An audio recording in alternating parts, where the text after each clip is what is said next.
mulje, et nüüd hakkab midagi juhtuma ja siit ta taas kord hakkab enda trikke näitama. Hästi teeb Lamine Yamal, tuleb tuttav. Lamine Yamal jällegi hakkab siin trikke tegema.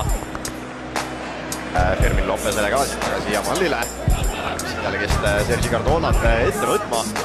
Paar korda on juba ära kohvitanud, saab ka seekord jällegist mööda. Lamine Yamal edasi, ai, esimesest minutist oli see ees juba täna keskväljale. Juba Bernal püsti hakkab Lamine Yamal jällegist äärest tegema, no Sergi Cardona ei saa jällegist Cardona vastu. Ja saab jällegist Lamine Yamal.